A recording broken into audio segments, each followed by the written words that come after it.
want to tell you a marvelous story of a character from our Torah whose very existence you may never have heard of, and yet she becomes a vital part of our story and the story that begins in this week's reading. Hidden in the genealogies of the Torah, we discover astonishing little stories about our ancestors. In our Torah portion last week, for instance, there is a listing of each of Jacob's sons and their children who come down to Egypt.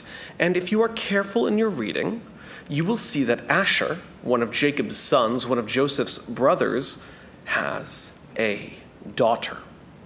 Serach, bat Asher, as she is known, is the only granddaughter of Jacob who is called out by name, and the only female Israelite other than Dinah identified at all in this genealogical chart. And when this genealogy is repeated again at the end of Tanakh, in the book of Chronicles, she makes a second appearance. Serach makes a third appearance in our Torah, and it's in a place where we may never expect it, which is the book of Numbers. Hundreds of years after the Israelites descend to Egypt, they are no longer a family. They are no longer, in fact, even a tribe. They are now people. They are now a nation. The house of Asher is now 53,400 fighting men. And each of the houses, these clans, each of them have named descendants and named tribes inside of them. And at the end of the listing of the house of Asher comes a note, and the name of Asher's daughter was Serach. And our Midrash does something really incredible here. Rather than minimizing the existence of this woman, or simply considering that the secondary, tertiary mention of her is part of a callback to the original genealogy, it instead weaves her into the narrative. Our Midrash claims that Serach bat Asher is the only person who is alive to see both events happen: the descent of the Israelites into Egypt and the exodus out. And that is why she is mentioned both in our current Parsha and in the book of Numbers, much, much later. Now, having established her as an especially long-lived character, the rabbis need to introduce why she merits both such a long life and why she is so very necessary. After all, nobody else gets to live that long. What good deed did she do? What task is she so necessary for that she will get to live for over 400 years? And they come up with two answers. The first is how she earns her long life, and the second is why she is vital to our people. According to the rabbis, in the Midrash, Serach is the one who gets to break the news to Jacob that Joseph is alive.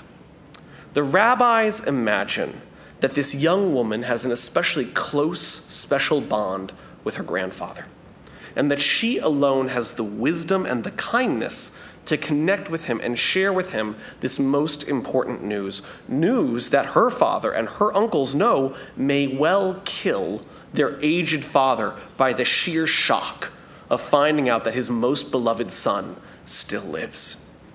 And sure enough, according to our rabbis, that is exactly what would have happened.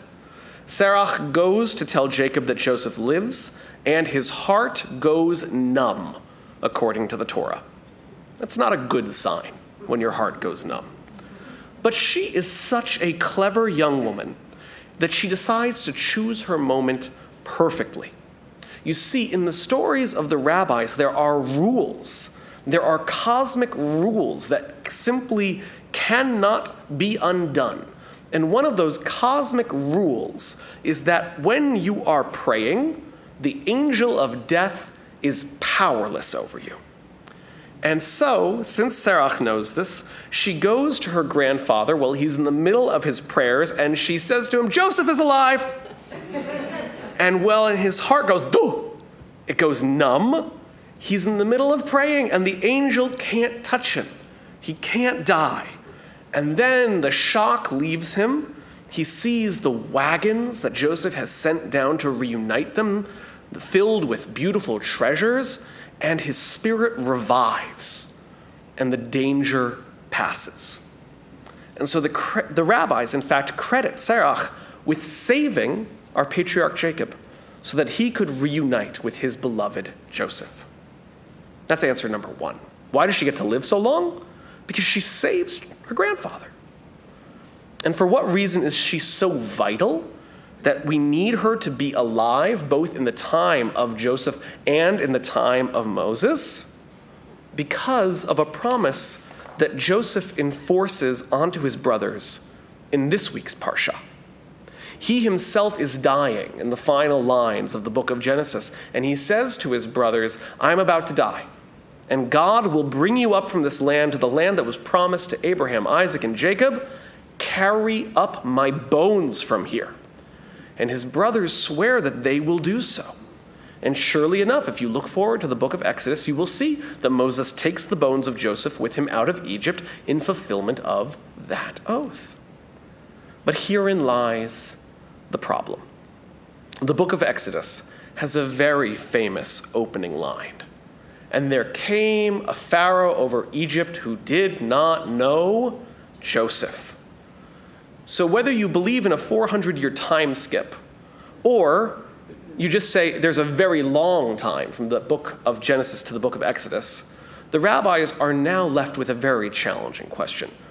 Who knew to tell Moses that they needed to bring up Joseph's bones? More than that, who knew 400 years later where Joseph was buried? Because if the Pharaoh has never heard of Joseph, then it's likely that his tomb has fallen away. It's likely that his tomb has been lost. It's not a national monument. And their solution to both of these questions lies in the existence of none other than Serach bat Asher. In the Babylonian Talmud, Sota 13a, the Talmud states, from where did our teacher Moses know where Joseph was buried? From Serach, the daughter of Asher, for she alone remained. Moses went to her and he asked, where is Joseph? And she told him this tale. The Egyptians, they fashioned a metal casket for him. They sunk it into the middle of the Nile in the hopes that it would bless their dam river. Moses strode to the Nile and spoke aloud to Joseph wherever he was, saying, Joseph, Joseph, the time has come. We will fulfill our oath to you, but you need to come with us right now. And immediately the sarcophagus erupted from the surface of the river. What an incredible story. What an incredible way that the rabbis seek to answer all of the invisible questions of the Torah and make a name which only appears twice into a full person, into a beautiful life, into a life well lived. Why am I teaching this tonight? Simply put, because I need Shabbat to not be rooted alone in the world outside our window. I need Shabbat not to be a revolving door that surrounds the news of the suffering of our people and the loss and the fatigue that we cannot seem to escape. We need a reminder that Shabbat really is for rest. It really is supposed to be a balm for our souls. And Shabbat, of all the days, is the day for embracing the beauty and the creativity and the splendor of the Jewish mind. Jewish minds who lived and created and died and imagined the most fantastical things inside of these texts, that answered questions that no one was asking, and discovered entire legends inside of a name or a phrase or a boring genealogy. The love language of our ancestors is our Torah.